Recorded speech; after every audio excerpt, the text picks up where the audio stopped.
YouTube channel Rakesh physics classes में आप लोगों का स्वागत है। और क्रैश कोर्स का ये दूसरा वीडियो है जो किरण प्रकाशिकी के ऊपर आधारित है। और किरण प्रकाशिकी में मैंने कल जो कराया था आपको, उसमें बताया था कि कल दर्पण के लिए जो सूत्र है 1/v + 1/u = 1/f वो करेंगे। और एक जो त्रिज्या में जो आर होता है, वक्रता त्रिज्या है या फोकस दूरी है या उसके बीच में संबंध होता है F = r/2, तो उसके बारे में करेंगे। और यहाँ पे मैंने वो लिख भी रखा है कि गोलीय दर्पण है, गोलीय दर्पण में अवतल दर्पण भी आता है, उत्तल दर्पण भी आता है। तो गोलीय दर्पण अवतल दर्पण बोल लीजिए या उत्तल दर्पण बोल लीजिए, दोनों के लिए हमें ये साबित करना है। तो कोई एक दर्पण के लिए भी कर सकते हैं आप, और उसी से दूसरा भी निकाल सकते हैं। तो आपको अगर आता है अवतल दर्पण के लिए तो अवतल दर्पण का बना लीजिए, और उत्तल दर्पण आता है तो उत्तल दर्पण का। लेकिन अगर आपका F = r/2 साबित करना है तो आप किसी भी दर्पण से कर सकते हैं। तो इस कंटिन्यू करते हुए इसी का जो F = r/2 है उसको हम साबित करेंगे अभी, है ना। तो आप लोग की पढ़ाई ठीक ठाक हो रही होगी, मुझे ऐसा उम्मीद है। और आप लोग साथ साथ जो है सब क्रैश कोर्स जब मैं करा रहा हूँ तो उसको साथ साथ करते चलेंगे, इसी उम्मीद के साथ मैं वीडियो अपलोड भी कर रहा हूँ। तो शुरू करते हैं। F = r/2 है, तो मैं अवतल दर्पण के लिए करता हूँ, ठीक है ना। तो अवतल दर्पण आपका मैंने कल बताया था कि अवतल दर्पण कुछ ऐसा होता है ना। इसमें जो बाहर वाला जो उठा हुआ सरफेस है ना, उठा हुआ जो पृष्ठ है, उसको अगर आपने अपारदर्शी बना दिया, उसको आपने पेंट कर दिया, ठीक है, तो ये अवतल दर्पण बन जाता है। ये वाला सतह चमकदार होता है, ऊपर वाला सतह, और ये जो हमने इस तरीके से जो डैश डैश बनाया है, ये वाला जो सतह होता है वो अपारदर्शी होता है। मतलब यहाँ से अगर लाइट आएगी तो यहाँ से परावर्तन हो जाएगा, इधर नहीं जा सकती, क्योंकि पेंटेड है तो उधर जा ही नहीं सकती। ये पॉलिश होता है, ये चमकदार सरफेस होता है, तो लाइट आकर के यहीं से परावर्तित होती है। तो कह सकते हैं ऊपर वाला सरफेस, ये वाला सरफेस परावर्तक सतह होता है, और ये अपारदर्शी सतह होता है। तो ये अवतल दर्पण हमने ले लिया, और अवतल दर्पण के ऊपर हमें निकालना है, ये जो साबित करना है F = r/2। तो कोई हमें एक किसी वस्तु से या कोई भी लाइट जो आती है, आपका ये प्रिंसिपल एक्सिस मैंने ले लिया, ये अवतल दर्पण का पोल है जिसको आप ध्रुव कहते हैं। ये आपका इसका सेंटर ऑफ कर्वेचर है जिसको वक्रता केंद्र कहते हैं, है ना। और वक्रता केंद्र और जो ध्रुव होता है उसके बीच की दूरी या बीच मध्य में एक बिंदु होता है जिसको हमने फोकस बोला था। पिछले वाले वीडियो में मैंने समझाया था कि इसको फोकस कहा जाता है। तो ये सब ध्यान रखना है आपको कि कौन सा फोकस है, कौन सा वक्रता केंद्र है, तो ये सब थोड़ा सा ध्यान रखना है। और प्रिंसिपल एक्सिस के जब भी कोई लाइट पैरेलल आती है तो मैंने क्या कहा था कि वो जब परावर्तन होता है उसका, तो वो फोकस से गुजरती है अवतल दर्पण के ऊपर। और अगर उत्तल दर्पण होता है तो पैरेलल लाइन जो होती है फोकस से गुजरती हुई प्रतीत होती है। मैंने कल आपको अवतल दर्पण का और जो उत्तल दर्पण है दोनों के फोकस के बारे में बताया था, उसको परिभाषित भी किया था कि कोई अगर अवतल दर्पण है तो उसके मुख्य अक्ष के समानांतर जब किरणें आपतित होती है तो परावर्तन के बाद मुख्य अक्ष के एक बिंदु से गुजरती है, वो उसका मुख्य फोकस कहा जाता है, मतलब उस दर्पण का फोकस कहा जाता है।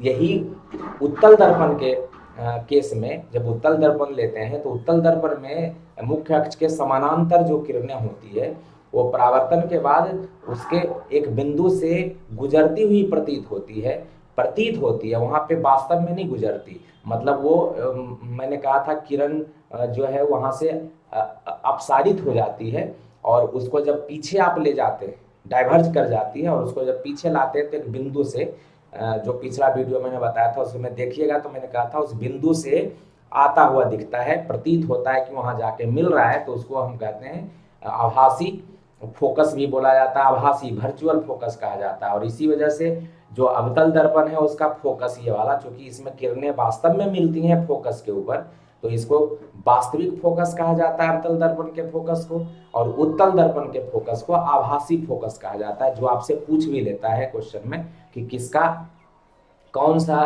दर्पण है उसका फोकस वास्तविक होता है, कौन सा का आभासी होता है। तो इसका वास्तविक होता है क्योंकि किरणें जो समानांतर किरणें हैं मुख्य अक्ष के, वो परावर्तन के बाद वास्तव में इस फोकस से होके गुजरती हैं।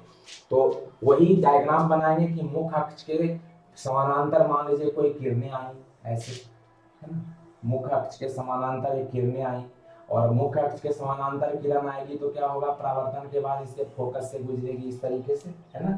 तो मैंने इसको फोकस से गुजार दिया,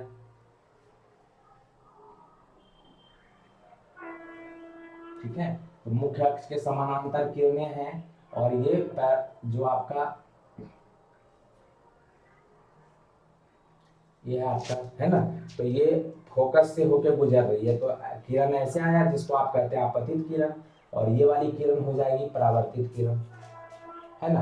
अब आपको ये भी पता है कि जो सेंटर ऑफ कर्वेचर होता है, ये जो वक्रता केंद्र है, वक्रता केंद्र से आप हमने आपको बताया था कि ये वाला जो मिरर है, कोई भी अवतल दर्पण है, तो मैंने क्या कहा था आपको कि जो भी कोई गोलीय दर्पण है ना, जो अवतल दर्पण है या उत्तल दर्पण है, वो किसी गोले का एक भाग होता है, और गोले का जो केंद्र है वही दर्पण का भी, मान लीजिए ये दर्पण है आपका, ये वाला दर्पण है आपने जो कट करके बनाया था, तो ये जो है इसी गोले से बना होता है। तो इसका केंद्र, ये जो केंद्र है वही इस दर्पण का भी केंद्र होता है। मैंने ये समझाया था आपको कि इस दर्पण का केंद्र वक्रता केंद्र कहलाता है, क्योंकि ये वक्र है थोड़ा सा, और लेकिन ये जिस गोले से बना होता है ये वाला दर्पण, अवतल दर्पण या उत्तल दर्पण, उसी का केंद्र, वो गोले का केंद्र ही इसका भी वक्रता केंद्र होता है ना। और आपको पता है कि ये केंद्र से अगर आप ये वाली दूरी लीजिएगा तो ये त्रिज्या हो जाएगी, जिसको आप सही मायने में इस गोले का त्रिज्या भी है, और इसका जो है वक्रता त्रिज्या बोलता है। और वक्रता त्रिज्या किसी भी बिंदु पर, या त्रिज्या किसी भी बिंदु पर, ये भी त्रिज्या हो जाएगा, ये भी त्रिज्या होगा, त्रिज्या हो जाएगा सब। त्रिज्या किसी भी बिंदु पर जो गोला है या सर्कल है उसके ऊपर एकदम लंबवत होता है, क्योंकि यहाँ से अगर आप टच करता हुआ कोई भी लाइन खींचिएगा तो उसके ऊपर एकदम लंबवत होता है वो, है ना। इसीलिए जो केंद्र से, वक्रता केंद्र से खींची गई लाइन इसके ऊपर, जैसे ये वाली लाइन है, ये त्रिज्या है ना, तो कोई भी लाइन खींचिएगा वक्रता केंद्र से होता हुआ आएगा तो त्रिज्या बन जाएगा, और वो त्रिज्या जो है इसके ऊपर लंबवत होगा। तो कभी भी आपको अभिलंब बनाना है अवतल दर्पण के ऊपर या उत्तल दर्पण के ऊपर, तो केंद्र, वक्रता केंद्र से होता हुआ लाइन अगर आप खींच लेंगे तो उसको अभिलंब बोला जाता है। और पिछले क्लास में मैंने आपको कहा था दर्पण में जब हमने आपतित किरण और परावर्तित किरण समझाया था, फिर उसके बाद आपतन कोण परावर्तन कोण बताया था, तो मैंने कहा था अभिलंब के साथ जो आपतित किरण जो कोण बनाती है उसको आपतन कोण कहते हैं। तो ये आपतन कोण के लिए तो अभिलंब बनाना पड़ेगा, और अभिलंब बनाने का सबसे अच्छा पॉइंट यही है, सी से जैसे ही हम इस बिंदु के ऊपर, क्योंकि ये आपतित किरण है, ये परावर्तक सतह है, तो आपतित किरण जिस बिंदु पे आपतित हो रही है ये आपतन बिंदु ये है, तो इसकी इस बिंदु के ऊपर अगर आप अभिलंब डालेंगे तो कैसे डालेंगे, तो सी से होता हुआ ये लाइन अगर आएगा, तो ये तो आपको पता है कि हमेशा सी से जो भी लाइन आएगी वो उस बिंदु पर अभिलंब हो जाएगी। तो अभिलंब अगर बनाना है तो अभिलंब हम ऐसे बनाएंगे, यहाँ से ये अभिलंब हो जाएगा हमारा, ठीक है। तो ये है अभिलंब, जिसको आप नॉर्मल बोलते हैं, तो ये हो गया अभिलंब, है ना। तो ये अभिलंब आपका आ गया। अब ये जो है, मान लीजिए जिस पॉइंट पे ये जो आपका आपतित किरण जिस बिंदु पर आपतित हुई है ना, ये जो इंसिडेंट रे है या आपतित किरण है जिस बिंदु पर आपतित हुई, आपतन बिंदु कह रहे हैं इसको, मैंने मान लिया, मान लीजिए एन यहाँ पे, है ना। अब अभिलंब के साथ जो कोण बन रहा है ना, ये आपतित किरण हो गई, इंसिडेंट रे जिसको कहते हैं आपतित किरण। आपतित किरण अभिलंब ये हो गया, उसके साथ जो एंगल बनाती है उसको आपतन कोण बोलते हैं, पाई बनाएंगे, ठीक है ना। और ये वाला जो एंगल, ये वाला जो रे हो गया, ये वाली जो किरण हो गई, ये आपतित हुई, उसके बाद इस बिंदु पर आके परावर्तित हो गई, मतलब ये जो है परावर्तित किरण ये परावर्तित किरण है ना। तो आपको पता है कि ये वाला जो कोण होता है, ये अगर आपतित कोण है तो ये परावर्तित कोण भी बराबर होता है। परावर्तित कोण कौन सा होगा, तो परावर्तित किरण जो अभिलंब के साथ कोण बनाती है उसको परावर्तित कोण बोलते हैं। तो ये परावर्तन कोण आपतन कोण दोनों बराबर होता है, तो I is equal to R हो जाएगा ये दोनों, है ना। तो ये हो गया। अब जरा देख लीजिए कि ये वाली लाइन जो है और ये वाली लाइन, ये वाली लाइन और ये वाली लाइन, है ना, दोनों पैरेलल लाइन है, क्योंकि हमने कहा था मुख्य अक्ष के आपतित किरण जो है पैरेलल आपतित होती है। मुख्य अक्ष के ये वाली किरण, आपतित किरण मुख्य अक्ष के समानांतर इस बिंदु पर आपतित हो रही है, और उसको एक तिर्यक छेदी रेखा जिसको स्लैंट लाइन बोलते हैं एनसी कट कर रहा है। तो ये एनसी कट कर रहा है, तो एकांतर का कोण जो अल्टरनेट एंगल होता है, ये वाला एंगल, ये वाला एंगल इक्वल होगा। तो ये एंगल जो है आई एंगल ये है, तो ये भी एंगल आई होगा। ये एंगल अगर आई है तो ये एंगल आई होगा, है ना। और ये वाला एंगल अगर देखिए, ये वाला एंगल, तो ये वाला एंगल आई है। देखिए टोटल एंगल देखिएगा तो ये आपका, अगर मैं इसको ए दे दूं यहाँ पे, तो ए एन एफ जो एंगल है वो आई प्लस आर है, जिसको 2i कह सकते हैं, है ना। और ये वाला एंगल उसके इक्वल हो जाएगा, मतलब अब फिर से अल्टरनेट एंगल या एकांतर कोण जिसको कहते हैं ANF is equal to NFP, ये हो जाएगा। तो इसका मतलब ये वाला जो एंगल है वो i प्लस आर के इक्वल होगा, मतलब आप 2i कह सकते हैं या 2r कह सकते हैं। तो ये 2i हो जाएगा i प्लस आर, वो बाद में, और यहाँ से मैं परपेंडिकुलर डाल देता हूँ, ठीक है ना। यहाँ से मैं परपेंडिकुलर NM डाल देता हूँ, ठीक है। तो ये आपका ये हो गया अवतल दर्पण है। अवतल दर्पण, ये वाला अवतल दर्पण है, और अवतल दर्पण के ऊपर मैंने जो किरण आपतित हुई मुख्य अक्ष के समानांतर, उससे मैंने ये डायग्राम बना लिया, है ना। और उसके बाद हम ये प्रूफ करेंगे, ठीक है। तो आपको पता है ये वाली दूरी जो आपका है P से, है ना, P से ये वाली दूरी, इसी को आप F बोलते हैं, है ना। और ये वाली जो दूरी है आपका P से C, मैंने कहा था सारी दूरियां P से मापी जाएगी, इसी को आप R कहते हैं, है ना। तो मैं यहाँ लिखूंगा माना कि किरण AN, ठीक है, अवतल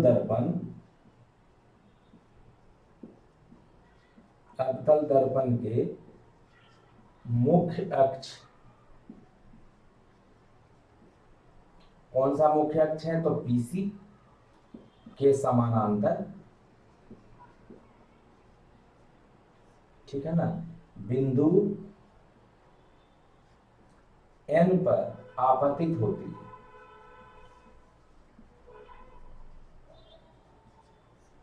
है तथा परावर्तन के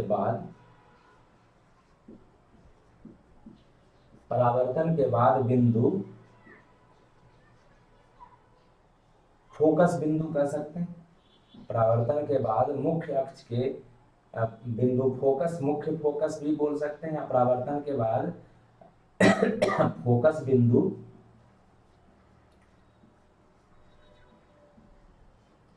F से गुजरती,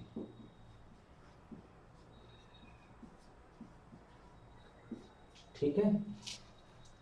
अब CN जो है वो क्या है, CN, है ना, बिंदु, ये CN है बिंदु N पर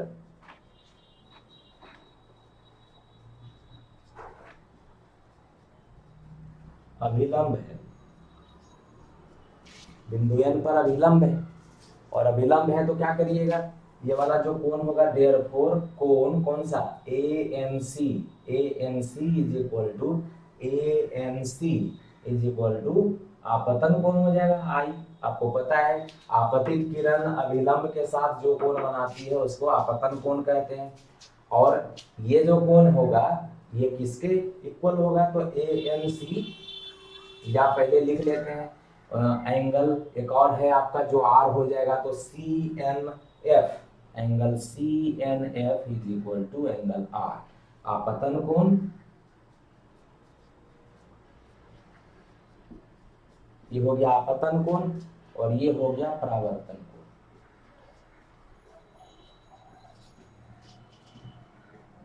ये हो गया परावर्तन कोण, है ना। अब ये तो हमने दोनों कर लिया, आपतन कोण परावर्तन कोण। अब क्या करेंगे, तो लिखेंगे जो यहां से हमने परपेंडिकुलर डाला, तो एन एम मुख्य अक्ष पर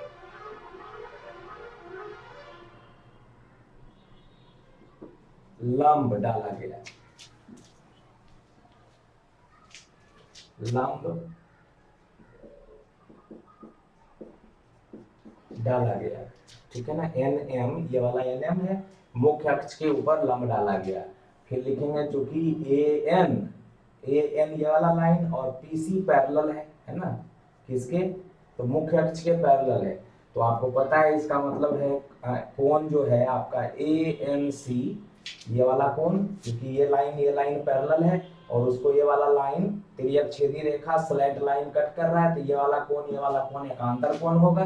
तो लिखेंगे A N C is equal to N C F, या एम जो भी कर सकते हैं या पी जो भी बोल सकते हैं आप, ठीक है ना। तो एंगल वाइज हो जाएगा एन सी पी,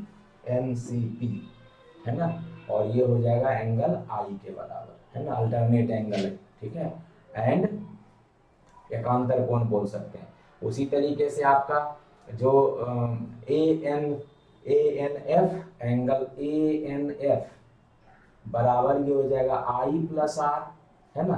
और आई प्लस आर का मतलब आई प्लस आई होगा, क्योंकि आई आर के बराबर होता है। हमने पढ़ रखा है परावर्तन के नियम में कि आपतन कोण परावर्तन कोण के बराबर होता है। तो आई, ये जो आई है इसके बराबर होता है, तो हमने दोनों को समान रख दिया, 2i हो गया। तो ए एन एफ जो है ये वाला कोण वो 2i के बराबर होगा और वो एकांतर पैरेलल है ना ये दोनों। तो एन एफ पी के बराबर हो जाएगा, is equal to angle N F P.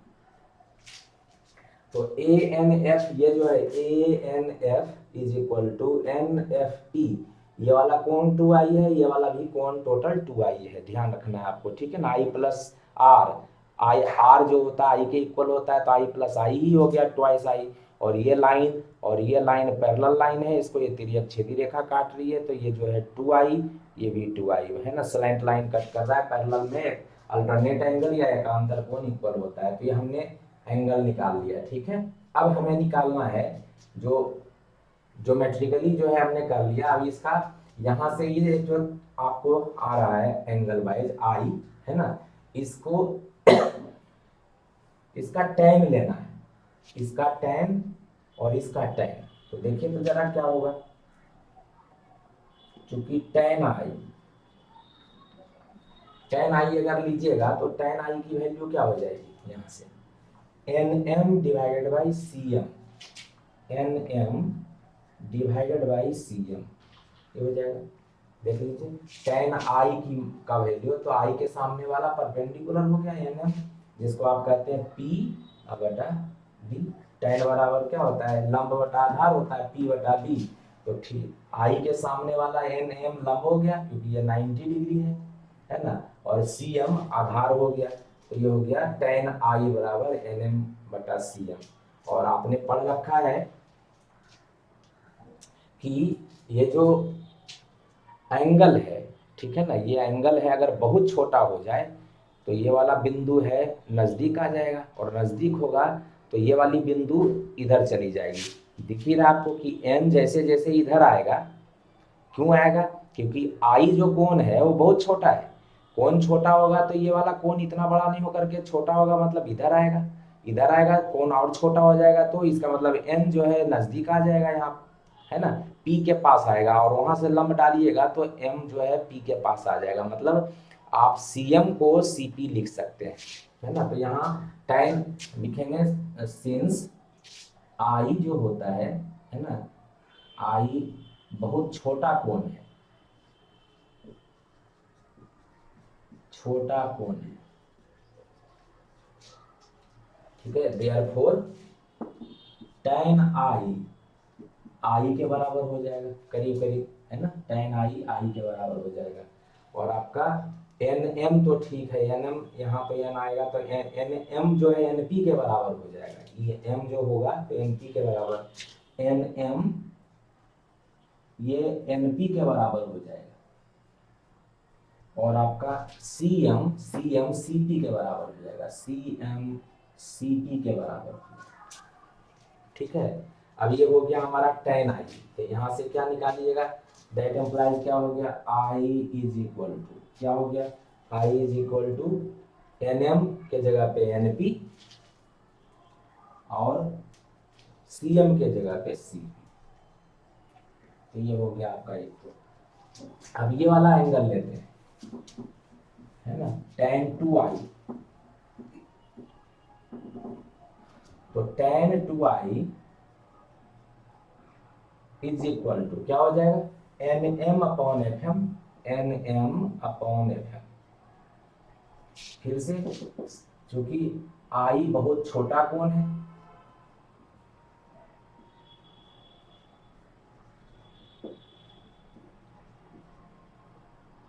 आई छोटा कोण है तो फिर से दिख रहा है, देयरफॉर क्या हो जाएगा, tan 2i 2i के बराबर हो जाएगा, है ना। एन एम जो है, एन एम ये वाला एन एम क्या हो जाएगा, एन पी के बराबर, अभी बताया था आपको, एन पी के बराबर एन एम, यहाँ पे एन एम। और एफ एम, ये एफ एम किसके बराबर हो जाएगा, तो एफ पी के बराबर, एफ एम किसके बराबर, एफ पी के बराबर। ठीक है ना। tan 2i भी तो ही होगा, tan 2i perpendicular upon base, है ना, p बाई बी। तो थीटा के सामने वाला परपेंडिकुलर होता है और 90 के सामने वाला तो आपको कर्ण होता है, हाइपोटेन्यूज। बाकी जो बच गया एफएम वो आपका क्या है, बेस है। तो ये p बाई बी जो आप बोलते हैं, है ना। अब फिर से ये वाली वैल्यू आ गई तो क्या हो जाएगा, therefore 2i is equal to, therefore 2i is equal to क्या हो जाएगा, यहाँ से 2i is equal to N M के जगह पे लिख देते हैं एन पी और एफ एम के जगह पे लिख देते हैं एफ पी, है ना।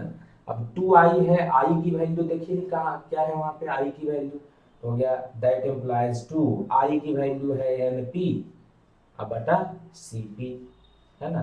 और ये हो गया एन पी इज बटा एफ पी, एन हो गया। तो ये देख लीजिए एनपी से एनपी कैंसिल हो गए, हमने इस आई की जगह पे ये वाली वैल्यू रख दी, तो ये हो गया एनपी अपॉन सी पी। अब ये इसको वैल्यू वाइज ये 2 हो गया, इसको उधर लेके चले जाइए तो हो गया C P upon F P, है ना। अब सी पी ये है, कन्वेंशन अगर देखिएगा तो हमने क्या कहा था साइन कन्वेंशन में कि सारी दूरियां पी से मापी जाती है। तो पी से मापेंगे सी का दूरी, तो पी से सी हो गया ये वाला डिस्टेंस, तो इसको कहेंगे माइनस आर, क्योंकि पी से सी जाएंगे, सी पी है लेकिन सी पी का मतलब सी से नहीं आएंगे, पी से जाना पड़ेगा, और पी से जाइएगा तो माइनस एक्स का डायरेक्शन है, इसलिए माइनस आर हो जाएगा। ठीक है।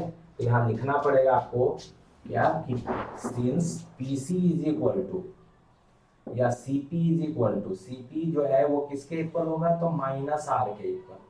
Cp यहाँ से Cp है तो P से जाएंगे C के पास, और वो माइनस एक्स का डायरेक्शन है तो ये वाला माइनस आर हो जाएगा।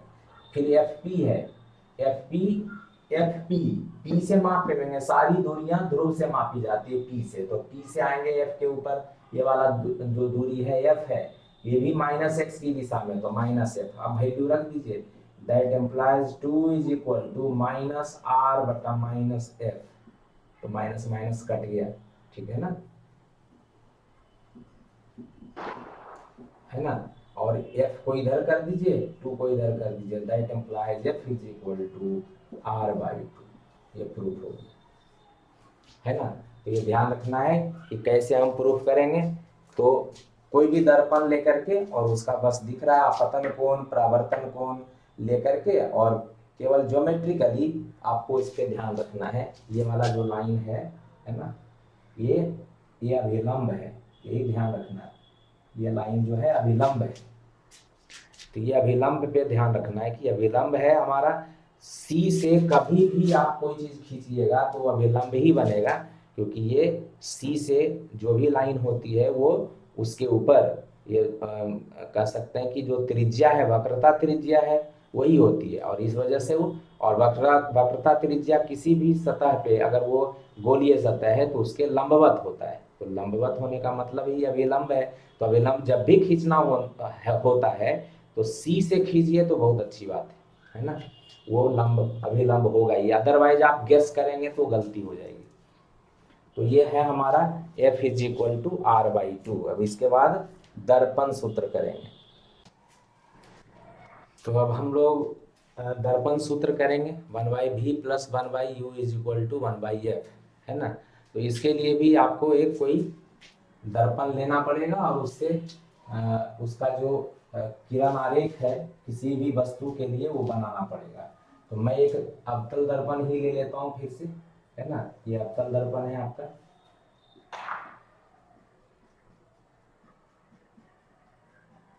अवतल दर्पण का ये हो गया मुख्य अक्ष P बिंदु हो गया, है ना। ये हो गया सेंटर ऑफ कर्वेचर, ये ले लिया।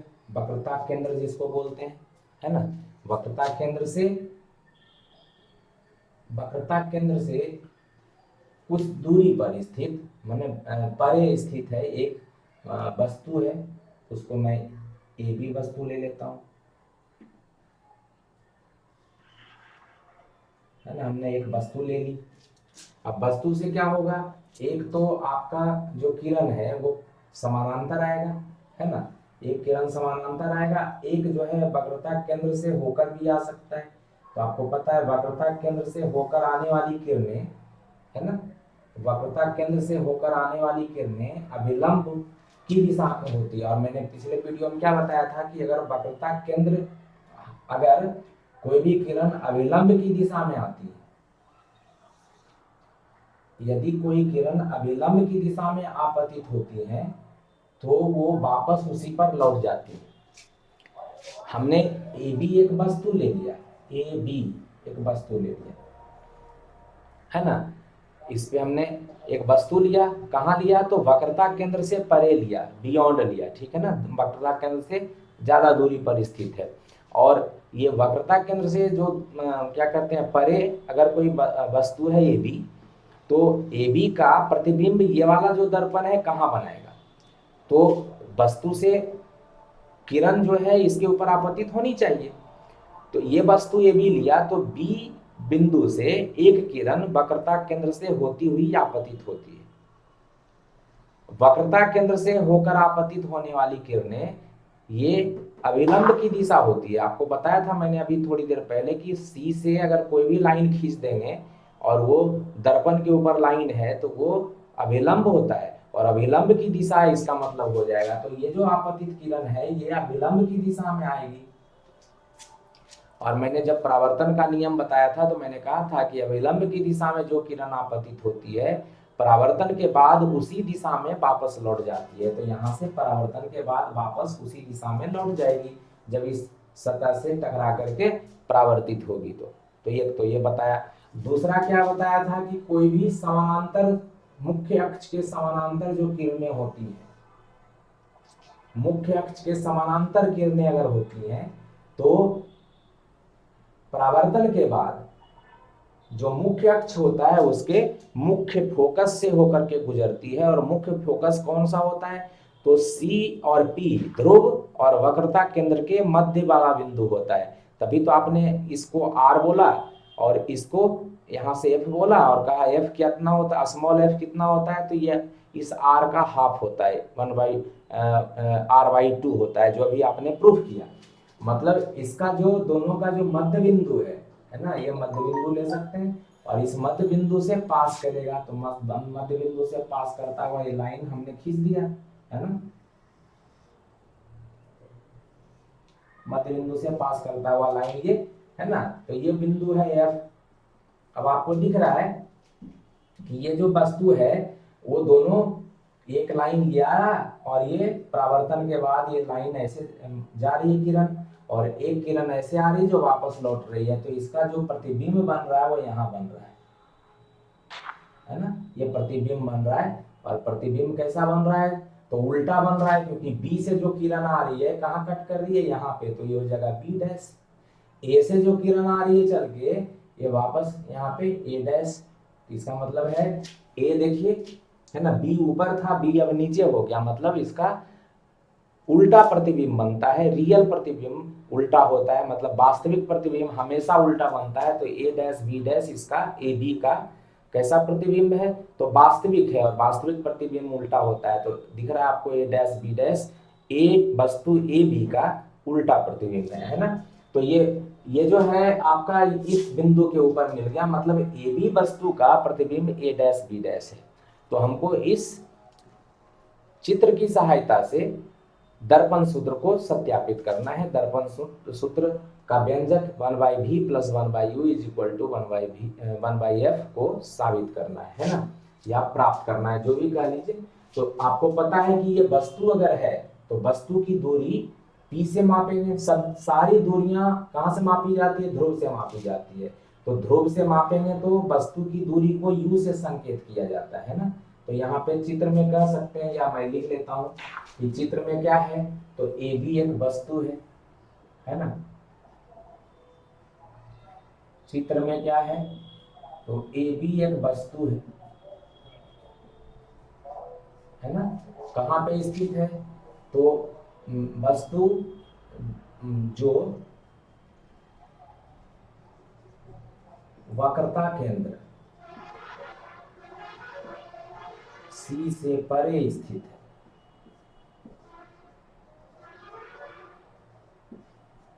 ठीक है, ये तो अवतल दर्पण है आपका। यहाँ पे मैं m लिख देता हूँ, यहाँ n लिख देता हूँ, तो ये हो गया अवतल दर्पण। यहाँ पे कोई पॉइंट ले लेते हैं, या s ले लेते हैं, यहाँ से परपेंडिकुलर डाल देते हैं, इसको q ले लेते हैं। तो ए बी ये है, ठीक है ना। ए डैश बी डैश क्या है, तो वस्तु का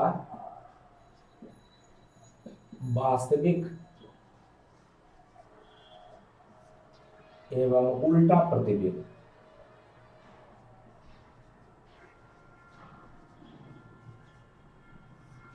ठीक है, जो वक्रता केंद्र सी तथा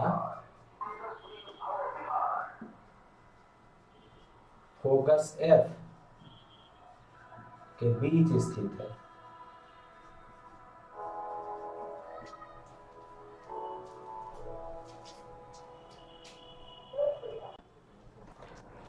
तो ए डैश बी डैश ये हो गया। अब वस्तु की दूरी जो है ना, ए बी वस्तु है, उसकी दूरी P से A हो जाएगी, है ना। तो PA क्या है, वस्तु की दूरी, और वस्तु की दूरी P से A जब मापेंगे तो किधर मापेंगे, तो -x की दिशा में, तो इसको -u लिखेंगे। ठीक है ना, u होता है वस्तु की दूरी को u से संकेत करते हैं, और ये किधर है, तो इधर है ना। P से A को जब मापेंगे, वस्तु की दूरी को u से संकेत करते हैं। सारी दूरियां ध्रुव से मापी जाती है, तो यहाँ से जब चलेंगे तो आप इधर आएंगे, -x की दिशा, x की दिशा इधर है, -x की दिशा इधर है, तो -u लिखेंगे। ठीक है ना। फिर दूसरा जो है प्रतिबिंब की दूरी है, तो प्रतिबिंब कहाँ बना, ए डैश बी डैश ये बना, है ना। तो यहाँ से फिर से मापेंगे, है ना। तो पी ए डैश जो होगा प्रतिबिंब की दूरी हो जाएगी, तो पी ए डैश होगा प्रतिबिंब की दूरी। प्रतिबिंब की दूरी को v से संकेत करते हैं, लेकिन फिर से P से A डैश जब मापेंगे, P से A डैश चलेंगे तो -x की दिशा है, तो इसको भी -b लिखना पड़ेगा, है ना। और आपको पता है कि ये वाला जो दूरी होता है P से F की दूरी होती है, इसको फोकस दूरी बोलते हैं। तो PF जो है आपका फोकस दूरी हो जाएगा, तो इसको भी लिखेंगे कि PF जो है हमारा फोकस दूरी है, PF फोकस दूरी। और फोकस दूरी क्या है, तो फोकस दूरी को आप लिखेंगे -f, क्यों, क्योंकि यहाँ से यहाँ की दूरी f है, लेकिन मापेंगे तो आप P से किधर चलेंगे, तो P से चलेंगे आप -x की दिशा में, तो -f लिखेंगे। तो ये हो गया आपका फोकस दूरी। ठीक है, अब हमने एक यहां से अभिलंब डाला है तो लिखेंगे एस क्यू मुख्य अक्ष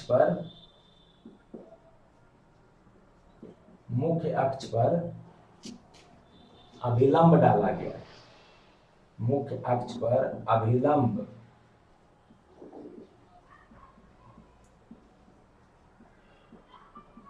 डाला गया है।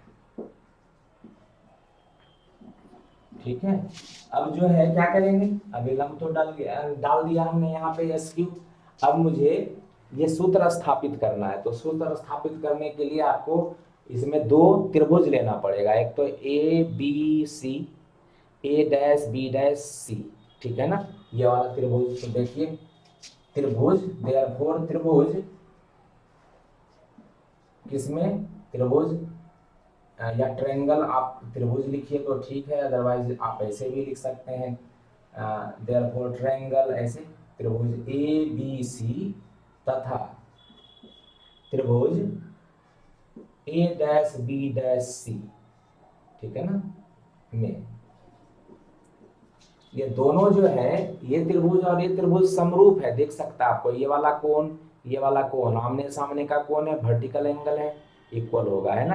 ये 90 का कोण है, ये भी 90 का कोण है, मतलब बी ए सी 90 है, सी ए डैश बी डैश 90 है, तो ये वाला कोण भी बराबर है। तो ये कोण जो तीसरा बचा हुआ कोण है अपने आप बराबर हो जाएगा, क्योंकि ये मान लीजिए कोण है, ये वाला कोण थीटा है, तो ये थीटा है तो ये भी थीटा है, ये 90 है, ये 90 है, तो ये बचा रह गया 90 माइनस थीटा, तो ये भी 90 माइनस थीटा। इसका मतलब है तीनों कोण बराबर है, और अगर तीनों, इसका जो कोण है इसके कोण के बराबर है तो समरूप होता है ना। तो आप लिखने का लिख सकते हैं, अदरवाइज ये भी कर सकते हैं, चूंकि त्रिभुज ए बी सी है ना, चूंकि त्रिभुज,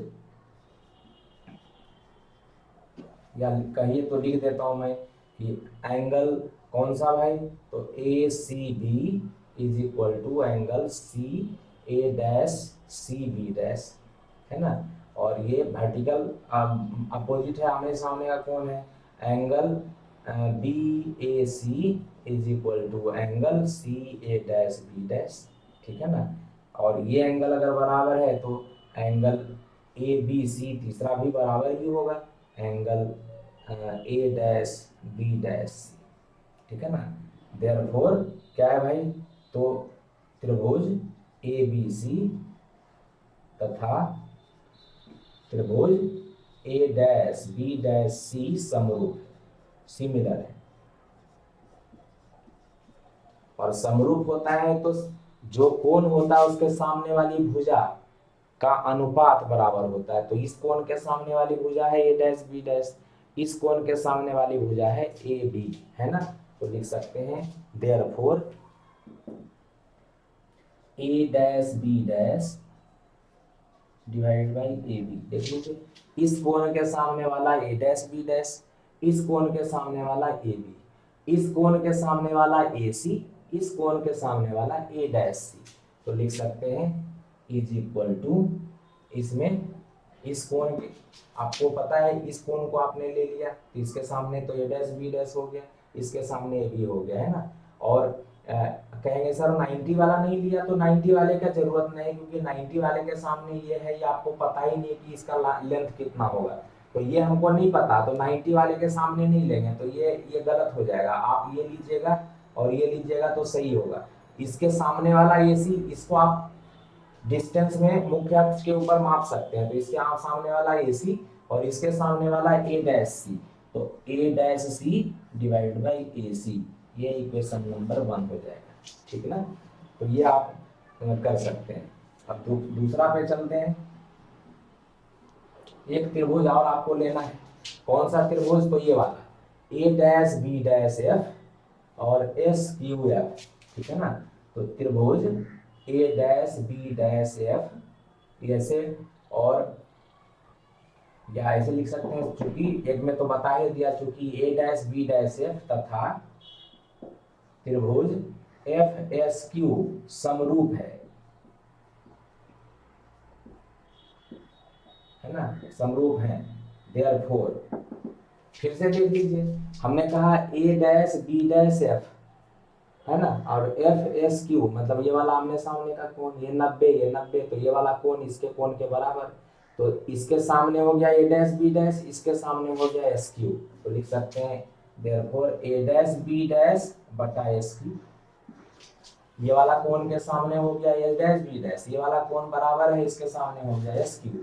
फिर हम 90 के सामने वाला ये लाइन, 90 के सामने वाला ये लाइन हमारे लिए कोई काम का नहीं है, तो उसको नहीं लेंगे। अब ये वाला कोण हो गया, इसमें ये कोण हो गया, तो इस कोण के सामने वाला हो गया आपका एफ क्यू, है ना, इस कोण के सामने वाला हो गया एफ क्यू, और इसमें इस कोण के सामने वाला हो गया ए डैश एफ, तो हो गया ए डैश एफ बटा एफ क्यू। ठीक है, ये आ गया इक्वेशन नंबर 2। अब देखिए ए डैश, ये जो आपका एस क्यू है, आपको पता है कि ये जो मिरर होता है, ये जो दर्पण होता है, उसका द्वारक बहुत छोटा होता है।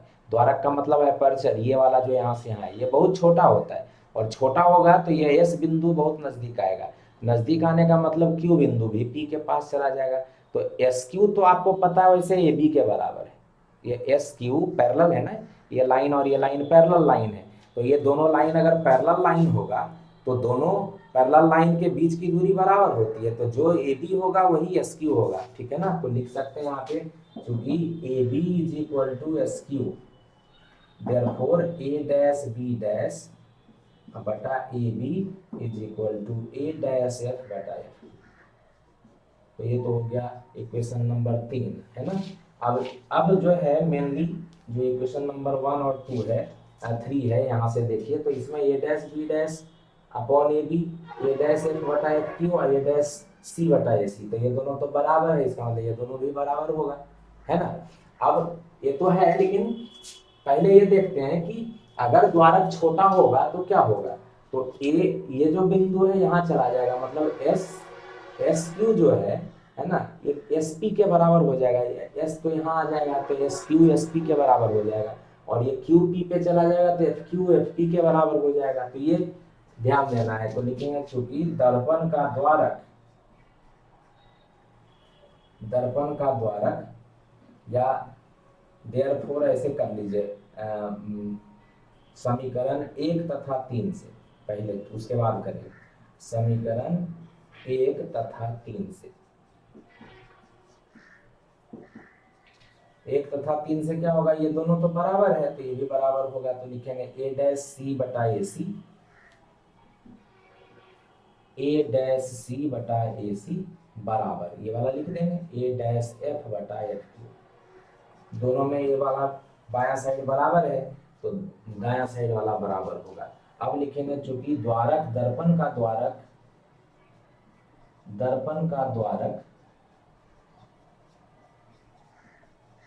बहुत छोटा है, दर्पण का द्वारक छोटा है, तब क्या होगा, तो ये ए डैश सी, देखिए कहां से आपका ए डैश सी ये वाला है ना, तो उससे पहले ये करेंगे कि दर्पण का द्वारक छोटा है, तो मतलब एस क्यू एस पी के बराबर हो जाएगा। ठीक है ना, ये यहाँ आएगा, मतलब द्वारक छोटा होने का मतलब ये बिंदु नजदीक जाएगा, तो क्यू जो है पी पे चला जाएगा, मतलब एस क्यू एस पी के इक्वल हो जाएगा। ठीक है ना, S Q therefore S Q S P के बराबर होगा, है ना। उसी तरीके से इधर आपका एफ क्यू है ना, ये वाला एफ क्यू है, तो एफ पी के बराबर हो जाएगा, एफ क्यू एफ पी के बराबर हो जाएगा। ऐसे तो एस क्यू मैंने आपको बता ही दिया ए बी के बराबर, तो उसकी कोई जरूरत नहीं है हमें, तो लेकिन वो एफ क्यू एफ पी के बराबर हो जाएगा, एफ क्यू एफ पी के बराबर हो जाएगा। और कुछ था नहीं था, तो उसको छोड़ सकते हैं आप। ठीक है ना, अब देखिए, तो ये हो गया। फिर ए डैश सी जो है, ए डैश सी ये है ना, तो ए डैश सी को आप क्या लिख सकते हैं, ए डैश सी को हम लिख सकते हैं P C minus P A dash, है ना, इसको लिख सकते हैं P C minus P A dash, A dash C, A P C minus P A dash कर देंगे तो आ जाएगा ए सी, ये ए सी है, तो ए सी को क्या लिख सकते हैं P A minus P C, A C P A minus P C, ये लिख सकते हैं। ए सी लिखना है तो P A minus P C लिख सकते हैं, ठीक है ना। A dash F, A dash F, तो ए डैश एफ को क्या लिख सकते हैं, P A dash minus P F, है ना। ए डैश एफ को लिख सकते हैं P A dash minus P F, A dash F ये वाला लिखना है तो P A dash minus P F, ठीक है ना। और एफ क्यू जो है आपका, तो एफ क्यू को तो मैंने कहा जब ये नजदीक जाएगा तो एफ पी के बराबर हो जाएगा, ठीक है ना। तो ये मैंने लिख लिया। अब इस वैल्यू में रख देते हैं सारा, तो देयरफॉर हो जाएगा, इसको इक्वेशन नंबर 4 कर दीजिए। देयरफॉर समीकरण 4 से, समीकरण 4 से, ठीक है ना। समीकरण 4 में आप ए डैश सी के जगह पे ये रख दीजिए तो P C minus P A dash, है ना।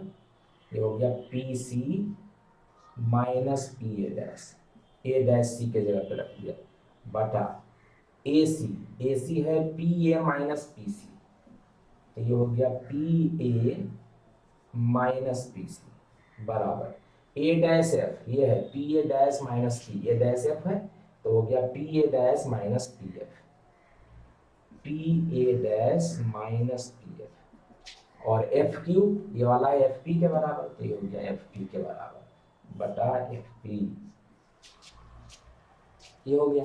अब सारा वैल्यू रख देंगे, तो हमने आपको जो लिखाया था पी सी की वैल्यू, तो ये देखिए पी से सी, है ना, ये क्या है, पी से सी मतलब वक्रता त्रिज्या, ठीक है ना। तो साइन कन्वेंशन जो चिन्ह परिपाटी है उससे क्या हो जाएगा, तो नीचे लिखेंगे चिन्ह परिपाटी से,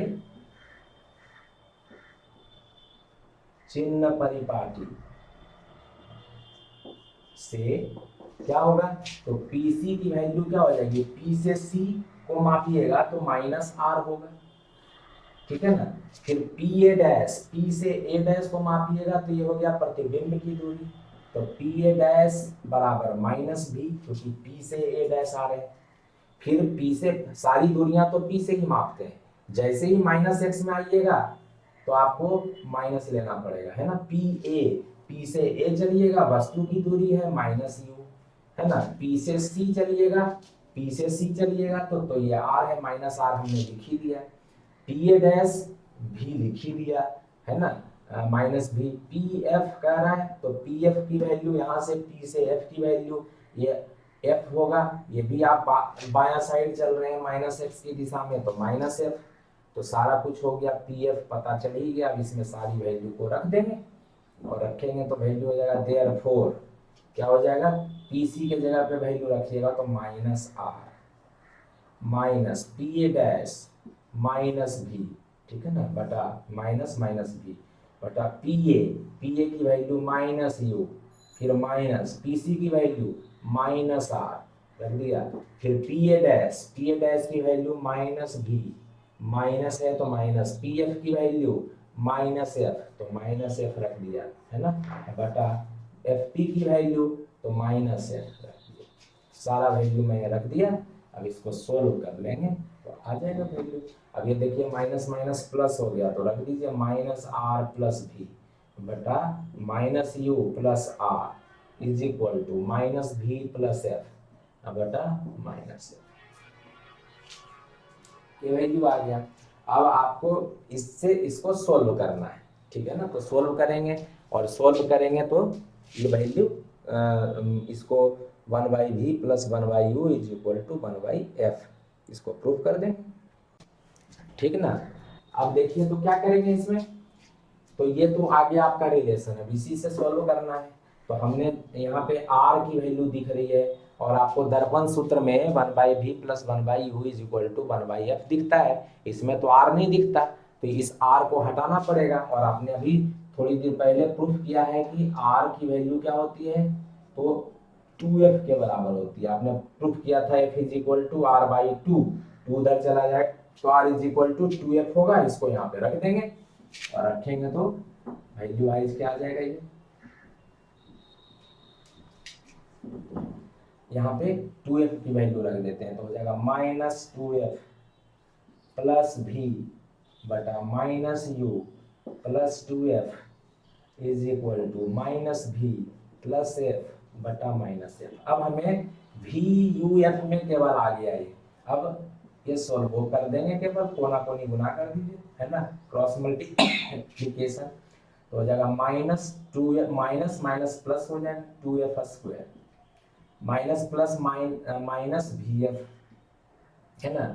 ये हो गया दोनों का मल्टीप्लिकेशन। इसको इससे मल्टीप्लाई करते हैं तो हो जाएगा माइनस माइनस, पहले माइनस यू को दोनों से कर रहे हैं तो माइनस माइनस प्लस हो जाएगा यू भी, फिर माइनस प्लस माइनस हो जाएगा यू एफ, ठीक है। फिर इस 2 से करेंगे तो प्लस माइनस माइनस हो जाएगा कितना, तो 2vf हो जाएगा 2vf, और ये प्लस प्लस प्लस हो जाएगा 2f स्क्वायर। तो ये वैल्यू वाइज हम लोग उसको सॉल्व कर लेंगे। और देख लीजिए दोनों जो कैंसिल हो रहा है इसमें कौन सा कैंसिल हो रहा है, तो 2f स्क्वायर कैंसिल हो रहा है ना। और कुछ कैंसिल हो रहा है, ये वाला माइनस है, ये वाला भी माइनस है, इसको इधर ले आते हैं, इसको इधर ले आते हैं तो हो जाएगा minus V F plus 2vf you भी, है ना, माइनस यू एफ, ठीक है।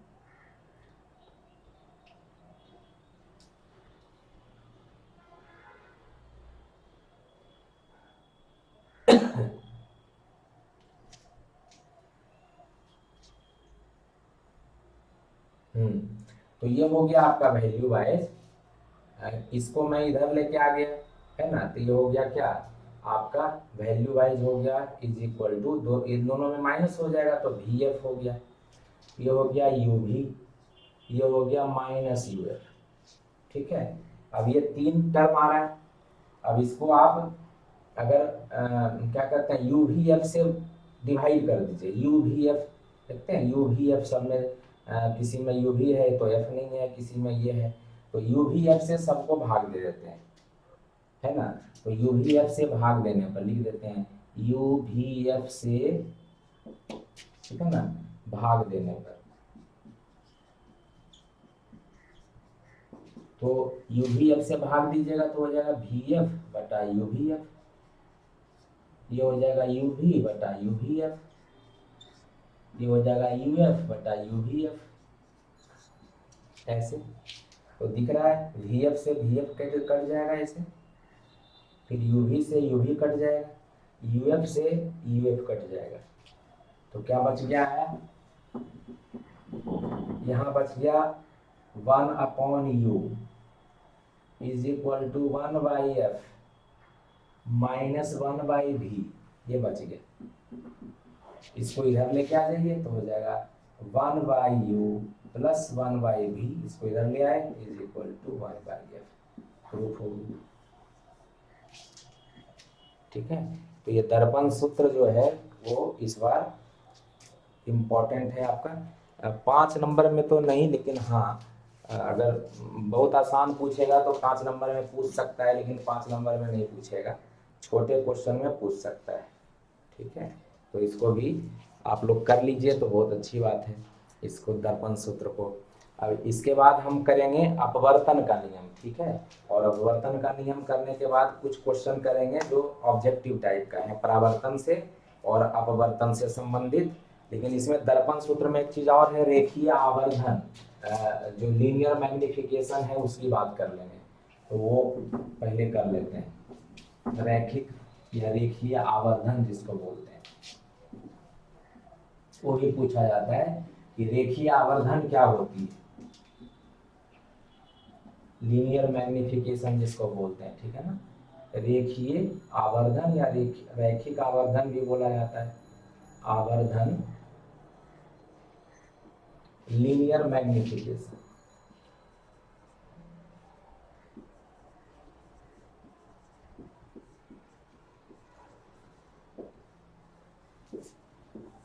ठीक है। तो आपसे पूछता है कि रेखीय आवर्धन क्या होती है, तो रेखीय आवर्धन सही मायने में जो प्रतिबिंब की ऊंचाई होती है और जो वस्तु की ऊंचाई होती है उनका अनुपात को कहा जाता है, वो जो एक्सप्रेशन है वो। लेकिन अगर समझना है इसको कि रेखीय आवर्धन का मतलब क्या है, तो वस्तु का जो प्रतिबिंब होता है ना, वो उसका आकार वस्तु के आकार की अपेक्षा कितना बढ़ा या घटा, ये बताता है ना। जो वस्तु का प्रतिबिंब प्राप्त होता है वो वस्तु के आकार की अपेक्षा कितना बढ़ जाता है या घट जाता है, इसको बताता है रेखीय आवर्धन। ठीक है, तो रेखीय आवर्धन का मतलब ये है कि वस्तु के प्रतिबिंब का आकार वस्तु के आकार की अपेक्षा कितना बढ़ गया या घट गया। ठीक है ना, तो ये आपको एक तरीके से वहां पे बताता है, लेकिन अगर डिफाइन करते हैं तो ये अनुपात होता है। ठीक है ना, प्रतिबिंब की ऊंचाई और जो वस्तु की ऊंचाई होती है उसका अनुपात को कहा जाता है। ठीक है ना, तो कह सकते हैं प्रतिबिंब की ऊंचाई, जिसको एच डैश बोलते हैं, एवं वस्तु की ऊंचाई, ऊंचाई मतलब आकार ही हुआ, के अनुपात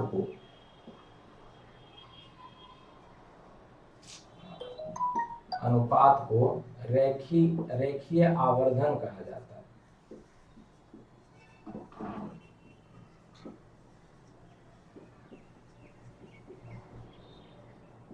रेखीय आवर्धन कहा जाता है। ठीक है ना, दूसरे शब्दों में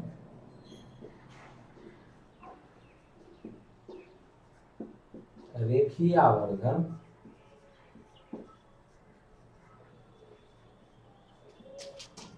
यह बताता है कि वस्तु के आकार की अपेक्षा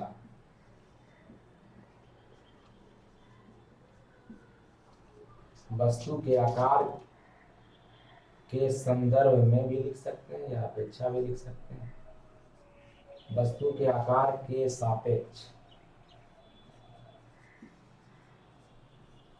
प्रतिबिंब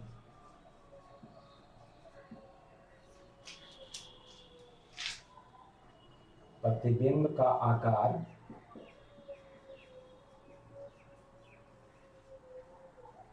कैसा है। ठीक है ना, रेखीय आवर्धन यह बताता है कि वस्तु के आकार के सापेक्ष प्रतिबिंब का आकार कैसा है। ठीक है ना, प्रतिबिंब के जो रेखीय आवर्धन है वो प्रतिबिंब के आकार को बताने का मतलब है प्रतिबिंब छोटा हो गया या प्रतिबिंब वस्तु के सापेक्ष बड़ा हो गया, ये बताता है। और भी बताता है कि प्रतिबिंब जो है वो उल्टा प्राप्त हुआ है या सीधा प्राप्त हुआ है। तो ये भी कह सकते हैं रेखीय आवर्धन का मान अगर क्या कहते हैं प्रतिबिंब का आकार कैसा है एक तो है, और उसका प्रकृति कैसा है ये भी कह सकते हैं। सापेक्ष प्रतिबिंब का आकार कैसा है, आकार एवं प्रकृति, ये दोनों कर दीजिए, आकार एवं प्रकृति कैसा है।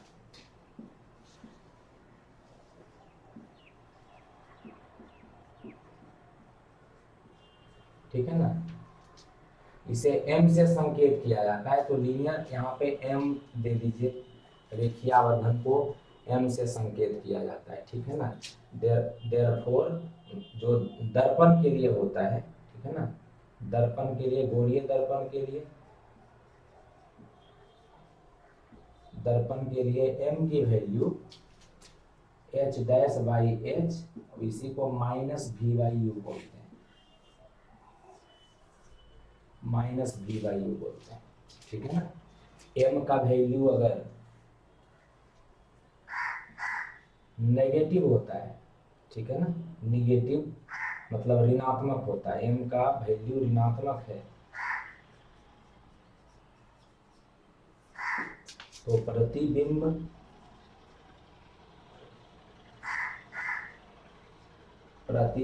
उल्टा होता है, उल्टा मतलब वास्तविक हो गया एवं वास्तविक। ठीक है ना, और m का मान अगर धनात्मक है तो प्रतिबिंब आभासी प्रतिबिंब सीधा होता है। तो नेचर ये हो गया, आभासी प्रतिबिंब सीधा होता है, तो ये नेचर हो गया। अगर m का मान ऋणात्मक है तो प्रतिबिंब हमेशा उल्टा होगा, वास्तविक होगा। प्रतिबिंब m का मान अगर धनात्मक है तो प्रतिबिंब हमेशा आभासी होगा और सीधा होगा। लेकिन साथ साथ ये भी ध्यान रखना है कि m का वैल्यू ग्रेटर देन 1 है, मतलब 1 से बड़ा है।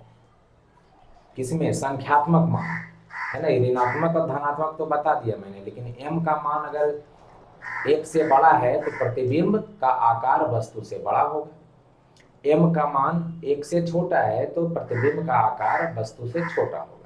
बस ये ध्यान रखना है कि m का जो संख्यात्मक मान होता है, ठीक है ना, तो यहाँ से दिख ही रहा है आपको कि m बराबर h डैश बटा h है, तो m का वैल्यू अगर 1 से ज़्यादा होगा, जैसे 2 होगा, तो h डैश क्या हो गया, हमने दिखाया था प्रतिबिंब की ऊंचाई। तो प्रतिबिंब की ऊंचाई जो है या प्रतिबिंब का आकार हो गया m गुना h। तो m का वैल्यू अगर 1 से ज़्यादा होगा तो h में उतना गुना हो जाएगा, 2 अगर मान लीजिए तो 2h, तो वस्तु की ऊंचाई h से ट्वाइस गुना हो जाएगा। तो m का वैल्यू अगर ज़्यादा है 1 से तो प्रतिबिंब का आकार बड़ा बनेगा। m का मान अगर 1 से छोटा है तो प्रतिबिंब का आकार छोटा बनेगा। लेकिन ये ज़्यादा इम्पोर्टेंट है, महत्वपूर्ण है कि m का मान अगर ऋणात्मक है तो वस्तु का प्रतिबिंब हमेशा उल्टा या वास्तविक बनता है। m का मान धनात्मक है तो प्रतिबिंब आभासी एवं सीधा होता है। ठीक है, तो ये भी ध्यान रखने की बात है कि कब आपको प्रतिबिंब का आकार छोटा, कब प्रतिबिंब का आकार बड़ा बनता है ना।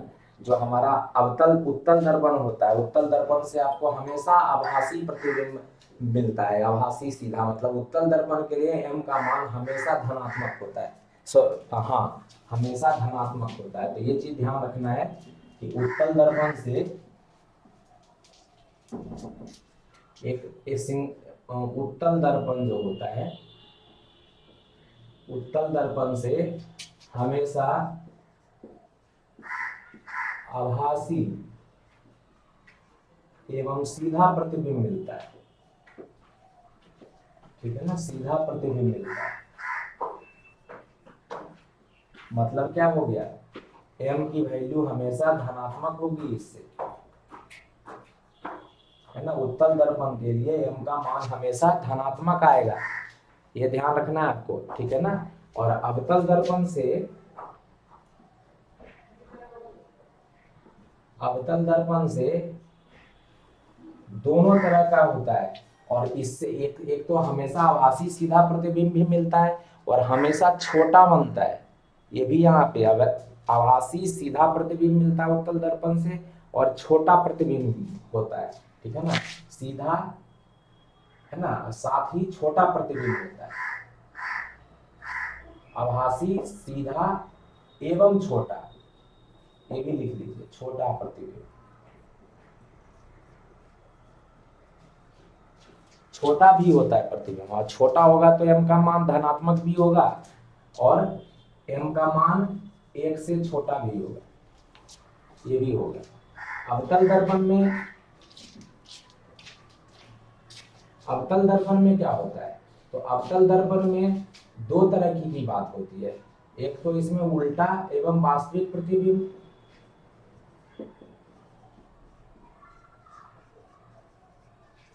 ठीक है ना, उल्टा एवं वास्तविक प्रतिबिंब बनता है,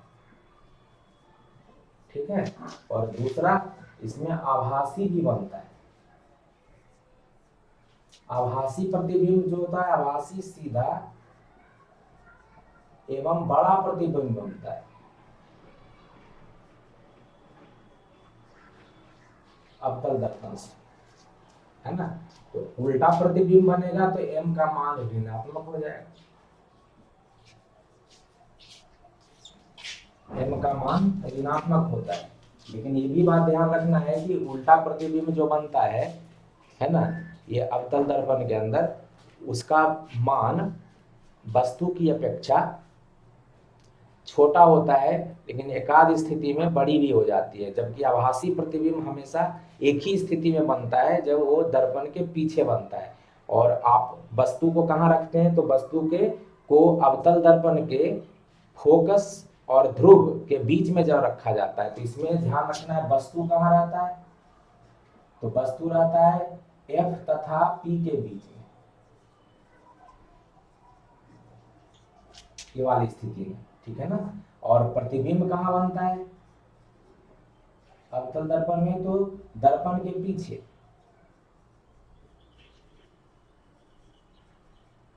दर्पण के पीछे बनता है, बड़ा प्रतिबिंब बनता है। तो यहाँ पे क्या हो गया, मान m का हो जाएगा क्या, तो मैंने कहा था धनात्मक होता है,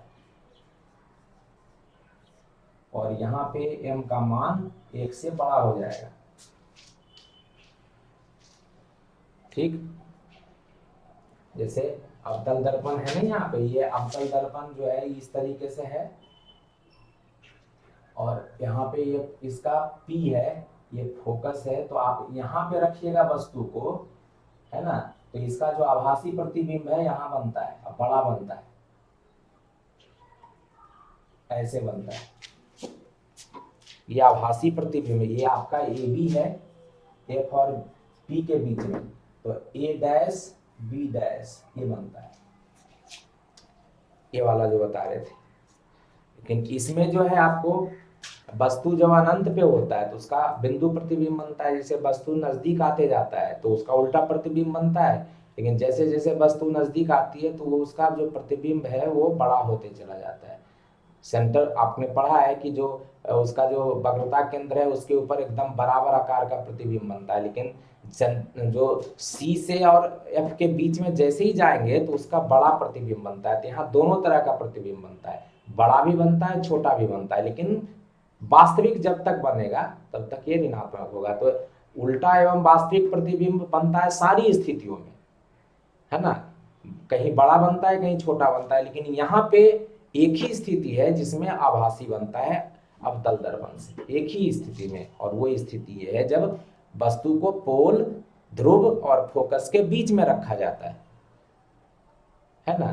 तो ये ध्यान रखना है कि जब फोकस और पोल के बीच में अवतल दर्पण में, उत्तल दर्पण में तो हमने कह दिया कि चाहे आप कहीं पे भी रखिएगा तो उत्तल दर्पण हमेशा छोटा और आभासी प्रतिबिंब बनाएगा, तो m की वैल्यू वो होती है। लेकिन अवतल दर्पण में m की वैल्यू धनात्मक भी हो सकती है, ऋणात्मक भी हो सकती है, धनात्मक यहाँ होगी, ऋणात्मक यहाँ होगी, है ना, उल्टा प्रतिबिंब बनता है। तो अवतल दर्पण में अगर आपसे बोल दे कि m का वैल्यू जो है वो क्या कहते हैं 3 है, प्लस में नहीं बोला ना माइनस में बोला, 3 टाइम्स मिल रहा है, तो मतलब आपसे वो प्लस माइनस नहीं बोल रहा है, तो दोनों स्थिति हो गई, तो इसका मतलब अवतल दर्पण का केस हो सकता है वो, और अवतल दर्पण में प्लस भी आपको मिल सकता है माइनस भी मिल सकता है, लेकिन यहाँ पे हमेशा लेस देन 1 होता है, तो 3 का मतलब तो 3 गुना हो गया, इससे तो 3 गुना मिल ही नहीं सकता है।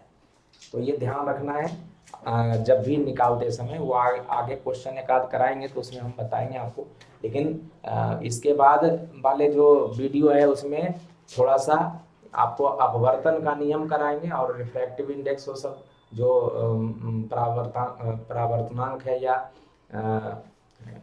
उसका जो स्नेल्स लॉ है वो करा करके, और फिर आपको ऑब्जेक्टिव क्वेश्चन कराएंगे अपवर्तन और परावर्तन का, ठीक है।